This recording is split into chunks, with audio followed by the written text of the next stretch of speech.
New Delhi hotel glow in, একদম মার্কেটের ভেতরে হোটেলটা। আমরা এক রাত্রি এখানে থাকবো, কালকে আমাদের আবার ট্রেন। মোটামুটি চলে যায়, খারাপ না। ১,৫০০ টাকা ভাড়া।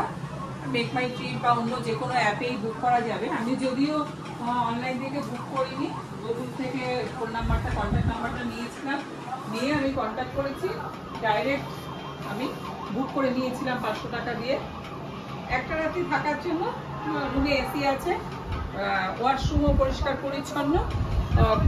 খুব আহামরি রুম নয়, আমি তো 3 বেডের রুম বুক করেছি, এত ঘরটা একটু বড় হয় সেই কারণে।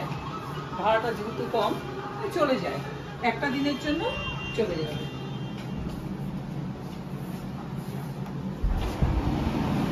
আর এটা হচ্ছে বাথরুমটাও যথেষ্ট বড় এবং ভালো,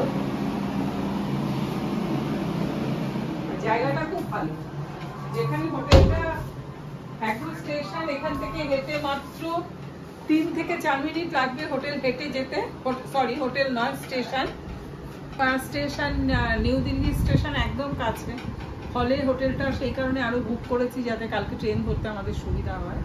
আর এখান থেকে যদি কোথাও ঘুরতে যেতে হয়, এখান থেকে হোটেল থেকেই sight seen, Delhi sight seen, বা এখান থেকে অমৃতসর, নৈনিতাল যেখানেই যান হোটেল থেকেও ব্যবস্থা করে দেয়। আমরা যদিও সেখানে যাচ্ছি না, আমরা এখান থেকে দিল্লি কলকাতা যাওয়ার ট্রেন ধরবো কালকে, সেই কারণে এখানে একটা দিন আমরা রয়েছি, কাল এখান থেকে চলে যাব।